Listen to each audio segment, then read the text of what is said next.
നിങ്ങൾ നിലനിർത്തണം.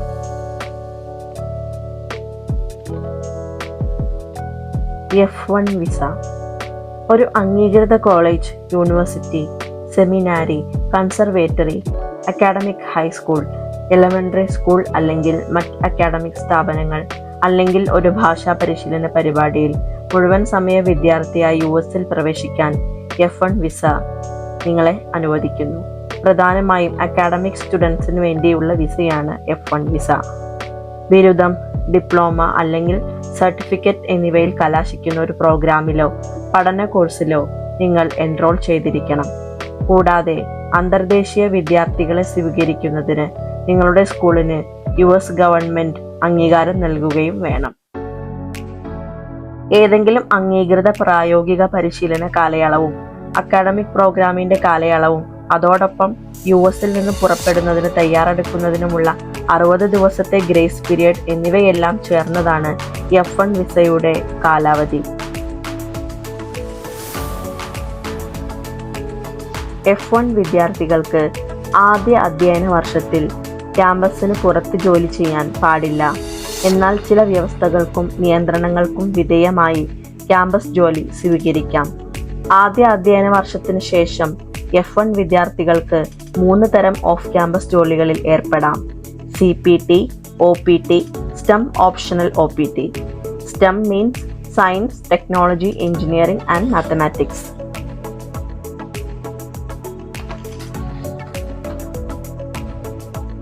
ക്യാമ്പസിലെ തൊഴിൽ. അക്കാഡമിക് സെഷനുകളിൽ ആഴ്ചയിൽ 20 മണിക്കൂർ വരെയും അവധി ദിവസങ്ങളിൽ മുഴുവൻ സമയവും അനുവദിച്ചിരിക്കുന്നു. ഓപ്ഷണൽ പ്രാക്ടിക്കൽ ട്രെയിനിങ് അഥവാ OPT. അക്കാഡമിക് പ്രോഗ്രാം പൂർത്തിയാക്കുന്നതിന് മുമ്പോ ശേഷമോ 12 മാസം വരെ വർക്ക് അംഗീകാരം അനുവദിക്കുന്നു.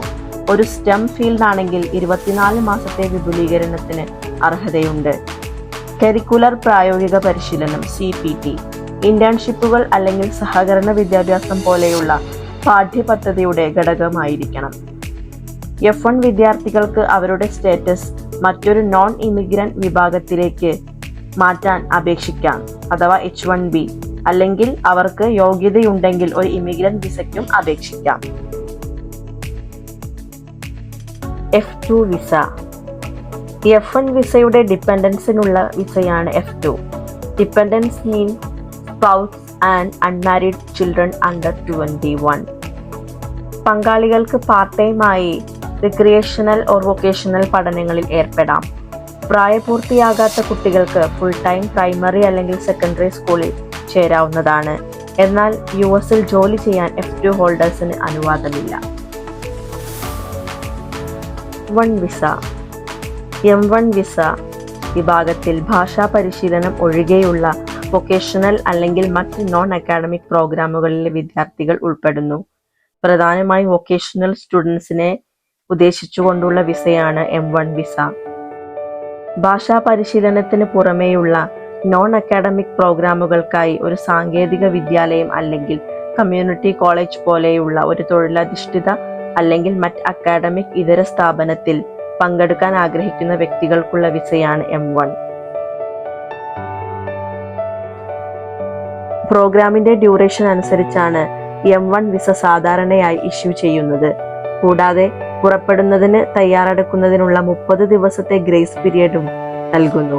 M1 വിദ്യാർത്ഥികൾ വിസ എക്സ്റ്റെൻഡ് ചെയ്യാൻ അപ്ലൈ ചെയ്യുന്നില്ലെങ്കിൽ പരമാവധി 1 വർഷത്തെ പഠനത്തിലേക്ക് പരിമിതപ്പെടുത്തിയിരിക്കുന്നു. M1 സ്റ്റുഡൻസിന് അവരുടെ പഠനകാലത്ത് ജോലി ചെയ്യാൻ അനുവാദമില്ല.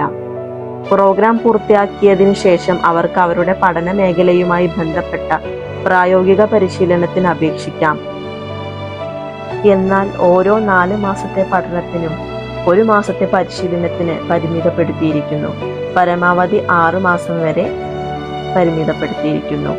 DSO, USCIS എന്നിവയിൽ നിന്നുള്ള ഓഫീസേഴ്സിന്റെ അംഗീകാരവും ഉണ്ടായിരിക്കണം.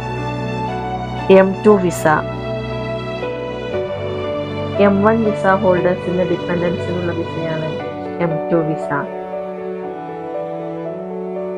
പങ്കാളികൾക്ക് പാർട്ട് ടൈമായി റിക്രിയേഷണൽ അല്ലെങ്കിൽ വൊക്കേഷണൽ പഠനങ്ങളിൽ ഏർപ്പെടാം. ജോലി ചെയ്യാൻ അനുവാദമില്ല. വിദ്യാർത്ഥികൾ ക്ലാസുകളിൽ പങ്കെടുക്കുകയും തൃപ്തികരമായ അക്കാഡമിക് പുരോഗതി നിലനിർത്തുകയും വേണം. അഡ്രസ്, പ്രധാനം അല്ലെങ്കിൽ സ്കൂൾ എന്നിവയിലെ ഏതെങ്കിലും മാറ്റങ്ങൾ നിയുക്ത സ്കൂൾ ഉദ്യോഗസ്ഥന് അഥവാ DSO റിപ്പോർട്ട് ചെയ്യണം.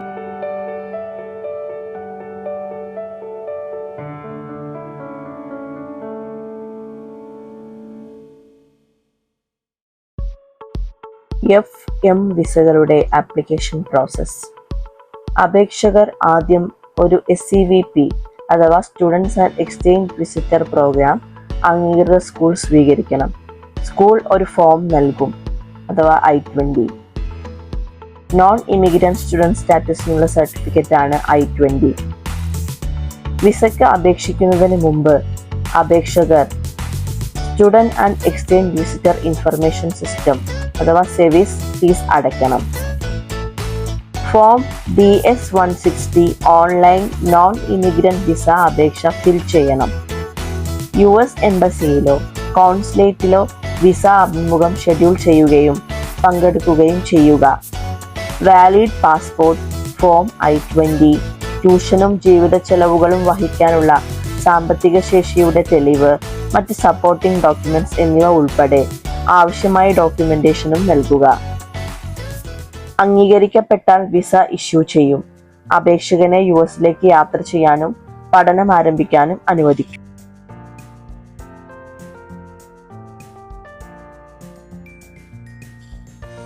Important considerations. വിദ്യാർത്ഥികൾ മുഴുവൻ സമയവും എൻറോൾ ചെയ്ത് തുടരുകയും അവരവരുടെ വിസ നിലനിർത്തുന്നതിന് മികച്ച അക്കാഡമിക് നിലനിർത്തുകയും വേണം. വിദ്യാർത്ഥികൾക്ക് അവരുടെ പഠന കാലയളവിൽ US പുറത്തേക്കും യാത്ര ചെയ്യാം. എന്നാൽ അവർ വീണ്ടും പ്രവേശിക്കുന്നതിന് ശരിയായ ഡോക്യുമെന്റേഷൻ ഉണ്ടെന്ന് ഉറപ്പാക്കണം. US പഠിക്കുമ്പോൾ വിദ്യാർത്ഥികൾക്ക് മതിയായ ആരോഗ്യ ഇൻഷുറൻസ് പരിരക്ഷ ഉണ്ടായിരിക്കുന്നത് നല്ലതാണ്.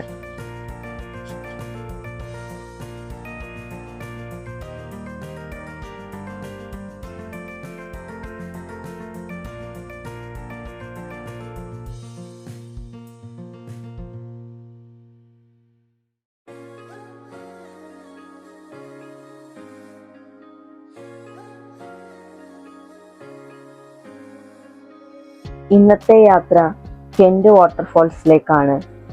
മുമ്പ് ഇവിടെ പോയിരുന്നു. കാലാവസ്ഥ തണുപ്പായതിനാൽ വെള്ളച്ചാട്ടത്തിന്റെ വ്യൂ ഞങ്ങൾക്ക് ആസ്വദിക്കാൻ സാധിച്ചിരുന്നില്ല. ഇന്ന് നല്ലൊരു കാലാവസ്ഥയായതുകൊണ്ട് വെള്ളച്ചാട്ടം കാണാനും സമീപത്തുള്ള ട്രയൽ വാക്കിങ്ങിനും സാധിച്ചു.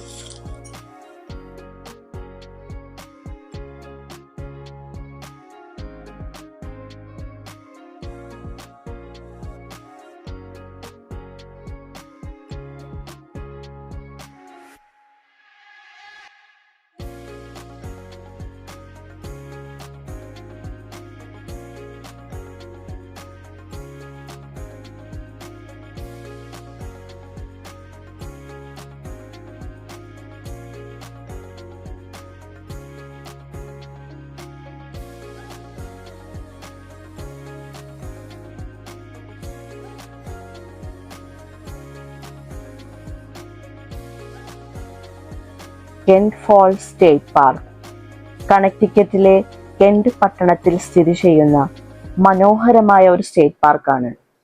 അതിമനോഹരമായ വെള്ളച്ചാട്ടങ്ങൾക്കും മനോഹരമായ ലാൻഡ്സ്കേപ്പിനും പേരുകേട്ട ഫാൾസ് ഔട്ട്ഡോർ പ്രേമികൾക്കും ഫാമിലീസിനും ഒരു ജനപ്രിയ കേന്ദ്രവുമാണ്. ഹ്യൂസറ്റോണിക് നദിയുടെ കൈവഴിയായ ഫാൾസ് ബ്രോക്കിൽ നിന്നാണ് വെള്ളച്ചാട്ടം ഉത്ഭവിക്കുന്നത്. 1/4 മൈൽ ദൂരത്തിൽ മൊത്തം 250 അടി താഴേക്കാണ് വെള്ളം പതിക്കുന്നത്. ഇതൊരു മൾട്ടി ടയർ വെള്ളച്ചാട്ടമാണ്. നിരവധി വ്യത്യസ്ത തുള്ളികളും കാസ്കേഡുകളും ഉൾപ്പെടുന്നു. ഇലപൊഴിയും മരങ്ങളും നിത്യഹരിത മരങ്ങളും ഇടകലർന്ന മനോഹരമായ വനപ്രദേശത്താണ് വെള്ളച്ചാട്ടം സ്ഥിതി ചെയ്യുന്നത്. ചുറ്റുമുള്ള വനം വസന്തകാലത്തും വേനൽക്കാലത്തും സമൃദ്ധമായ പച്ചപ്പുള്ള പശ്ചാത്തലവും, ശരത്കാലത്തിൽ ഊർജ്ജസ്വലമായ സസ്യജാലങ്ങളും, മഞ്ഞുകാലത്ത് ശാന്തവും മഞ്ഞിൽ കുളിച്ചു കിടക്കുന്ന സൗന്ദര്യവും നൽകുന്നു.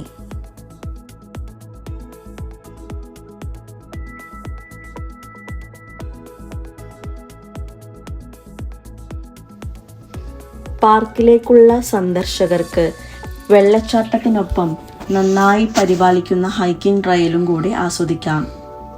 ഈ പാതയിൽ കോണിപ്പടികളുടെയും നിരീക്ഷണ പ്ലാറ്റ്ഫോമുകളുടെയും ഒരു പരമ്പര ഉൾപ്പെടുന്നു. പാറക്കെട്ടുകൾ നിറഞ്ഞ ഭൂപ്രദേശത്തിന് മുകളിലൂടെ ഒഴുകുന്ന വെള്ളത്തിന്റെ മനോഹരമായ കാഴ്ചകൾ പ്രദാനം ചെയ്യുന്നു. 1/4 മൈൽ ചുരുങ്ങുമെങ്കിലും താരതമ്യേന കുത്തനെയുള്ളതാണ് ഈ കയറ്റം. വിശ്രമ സ്റ്റോപ്പുകൾക്കും ഫോട്ടോ അവസരങ്ങൾക്കും പ്ലാറ്റ്ഫോമുകളെ അനുയോജ്യമാക്കിയിരിക്കുന്നു. കെൻ ഫോൾ സ്റ്റേറ്റ് പാർക്ക് പിക്നിക്കിനുള്ള ഒരു പ്രധാന സ്ഥലം കൂടിയാണ്. നിരവധി മേശകളും പുൽമേടുകളും ഇവിടെ ഒരുക്കിയിട്ടുണ്ട്. അവിടെ കുടുംബങ്ങൾക്ക് വിശ്രമിക്കാനും പ്രകൃതിദത്തമായ ചുറ്റുപാടുകൾ ആസ്വദിക്കാനും സാധിക്കുന്നു. പ്രദേശത്തിന്റെ ചരിത്രത്തെയും ഭൂമിശാസ്ത്രത്തെയും കുറിച്ചുള്ള വിശദാംശങ്ങൾ നൽകുന്ന വിശ്രമമുറികൾ, ഇൻഫർമേഷൻ കിയോസ്കുകൾ തുടങ്ങിയ സൗകര്യങ്ങളും പാർക്കിൽ സജ്ജീകരിച്ചിട്ടുണ്ട്. പാർക്കിന്റെ ആവാസ വ്യവസ്ഥ വൈവിധ്യപൂർണമാണ്. വൈവിധ്യമാർന്ന സസ്യജന്തുജാലങ്ങൾക്ക് ആതിഥ്യം വഹിക്കുന്നു. സസ്യജാലങ്ങൾ ഏറ്റവും വർണ്ണാഭമായിരിക്കുമ്പോൾ വസന്തകാലത്തും ശരത്കാലത്തും ഇത് പ്രത്യേകിച്ചും സജീവമാണ്. വെള്ളച്ചാട്ടം പലപ്പോഴും വസന്തകാലത്ത് പച്ചപ്പിന്റെ പശ്ചാത്തലത്തിലും ശരത്കാലത്തിൽ ചുവപ്പ്, ഓറഞ്ച്, മഞ്ഞ എന്നീ നിറങ്ങളുടെയും പശ്ചാത്തലത്തിലാണ് കാണാൻ സാധിക്കുന്നത്. ചരിത്രപരമായി കെന്റ് വെള്ളച്ചാട്ടത്തിന് ചുറ്റുമുള്ള പ്രദേശം തദ്ദേശീയ അമേരിക്കൻ ഗോത്രങ്ങൾ വസിച്ചിരുന്നു. വെള്ളച്ചാട്ടവുമായി ബന്ധപ്പെട്ട നിരവധി ഐതിഹ്യങ്ങളുമുണ്ട്. 18-ാം നൂറ്റാണ്ടിൽ യൂറോപ്യൻ കുടിയേറ്റക്കാർ ഈ പ്രദേശത്തിന്റെ ഭംഗിയും മില്ലിംഗ് സാധ്യതയും തിരിച്ചറിഞ്ഞു. 20-ാം നൂറ്റാണ്ടിന്റെ തുടക്കത്തിൽ കണക്ടിക്കറ്റ് സംസ്ഥാനം പൊതുപയോഗത്തിനായി ഭൂമി ഏറ്റെടുത്തു. അതിനുശേഷം ഇതൊരു സംസ്ഥാന പാർക്കായി കൈകാര്യം ചെയ്യപ്പെടുന്നു. വർഷം മുഴുവനും കെൻ ഫോൾ സ്റ്റേറ്റ് പാർക്ക് വിവിധ പരിപാടികളും വിദ്യാഭ്യാസ പരിപാടികളും നടത്തുന്നു. പരിസ്ഥിതി സംരക്ഷണവും പ്രകൃതി സൗന്ദര്യത്തോടുള്ള വിലമതിപ്പും പ്രോത്സാഹിപ്പിക്കുന്നു. പ്രദേശവാസികൾക്ക് മാത്രമല്ല, പ്രകൃതിയിലേക്ക് ശാന്തമായ ഒരു രക്ഷപ്പെടൽ തേടുന്ന വിനോദസഞ്ചാരികൾക്കും ഇതൊരു ജനപ്രിയ കേന്ദ്രമാണ്. കെന്റ് വെള്ളച്ചാട്ടം പ്രകൃതി സൗന്ദര്യം, വിനോദ അവസരങ്ങൾ, ചരിത്രപരമായ പ്രാധാന്യത്തിന്റെ സ്പർശം എന്നിവ സമന്വയിപ്പിക്കുന്ന കണക്ടിക്കറ്റിന്റെ പ്രകൃതി ഭംഗിയുടെ മികച്ച